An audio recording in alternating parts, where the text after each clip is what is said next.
আসসালামু আলাইকুম। আজকে আমরা সমাধান করব বাংলাদেশ জুডিশিয়াল সার্ভিস কমিশনের ড্রাইভার পদের প্রশ্ন সমাধান। এখানে সময় ছিল ১ ঘন্টা এবং মান ছিল ৪০। বাংলায় ১০, ইংরেজিতে ১০, গণিতে ১০, সাধারণ জ্ঞান বা টেকনিক্যালে ১০ ছিল। তো প্রথমে ছিল বাংলা। সাধু ও চলিত ভাষারীতির ২টি করে বৈশিষ্ট্য। এটা বোর্ড কোয়েশ্চেন থেকেই করেছে। যেমন ২টি করে লিখতে বলছে। যেমন সাধু ভাষার পদবিন্যাস সুনিয়ন্ত্রিত ও সুনির্দিষ্ট। তারপর হচ্ছে সাধু ভাষারীতি নাটকের সংলাপ বা বক্তৃতার অনুপযোগী। এই ২টা লিখলেই হবে। তারপর চলিত ভাষা রীতি হচ্ছে পরিবর্তনশীল।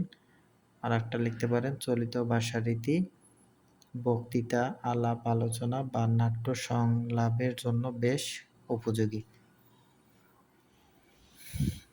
তারপর ছিল ধ্বনি তৈরিতে ব্যবহৃত হয় এমন ৪টি বাক প্রত্যঙ্গের নাম এটা জিহ্বা, ঠোঁট, তালু, দাঁত।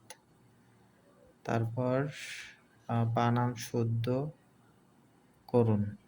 এখানে যে বাক্যটা আছে এর মধ্যে কি বানান ভুল আছে এটা লিখতে পারছি। আষাঢ়ে অতিবৃষ্টির পরিণামে বন্যা হয় এবং নানা রোগের প্রাদুর্ভাবে লোকের কষ্ট। এই যে কষ্ট বানানটা ভুল দেখলেই বোঝা গেছে কষ্ট। তারপর এই বানানটা ভুল, তার প্রাদুর্ভাবে লোকের কষ্ট বাড়ে।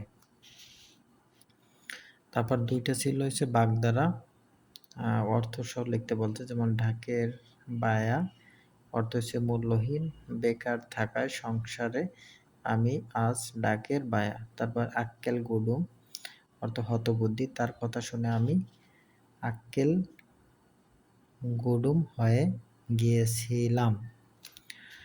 তারপর পল্লী কবি জসীমউদ্দীনের একটা কাব্যগ্রন্থ যেমন নকশিকাঁথার মাঠ। তারপর উপন্যাস আছে বোবা কাহিনী। তারপর ছিল ইংরেজি ছিল একটা fill in the blanks. We went to the school dash, এখানে ইন বসবে। in his new uniform, সে তার নতুন ইউনিফর্ম পরে স্কুলে গেল। এবার পুরো অর্থ বুঝে পড়তে হবে, প্রশ্ন সমাধান করতে হবে, নাহলে পরবর্তীতে আপনাদের মনে থাকবে না। কারণ এখান থেকে বিভিন্ন ট্রান্সলেশনও কমন পড়ে যায় মাঝে মাঝে।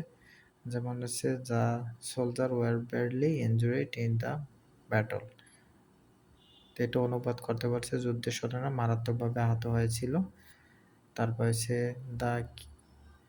The keys are there the kitchen table, এখানে হচ্ছে রান্নাঘরে মানে চাবিগুলো রান্নাঘরের টেবিলের উপরে রাখা ছিল, এখানে অন হবে।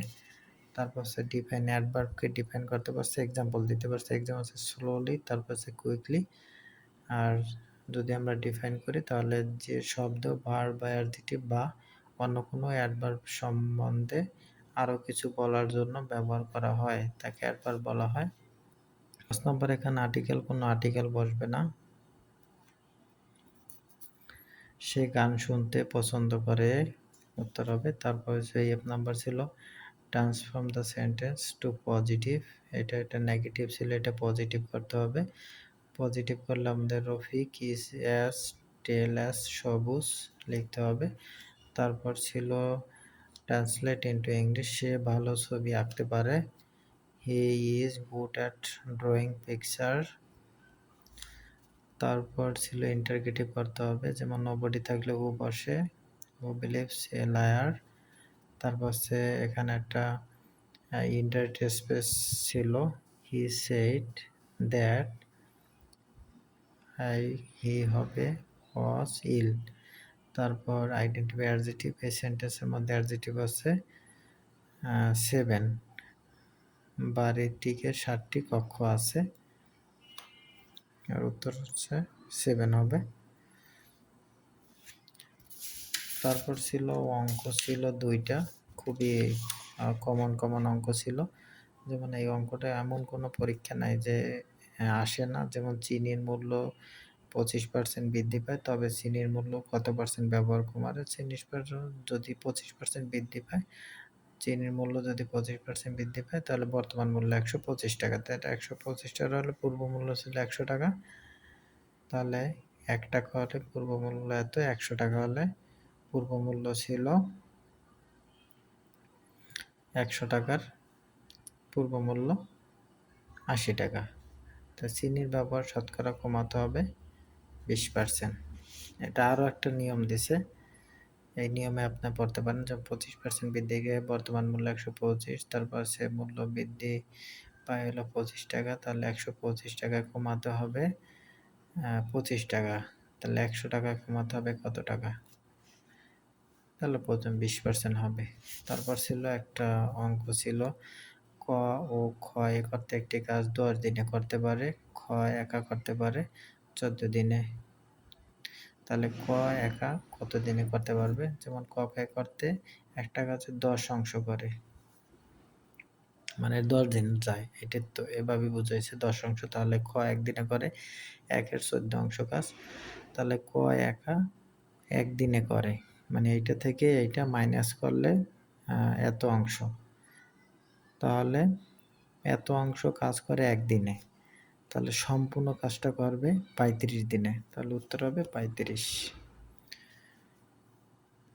এই ছিল প্রশ্ন।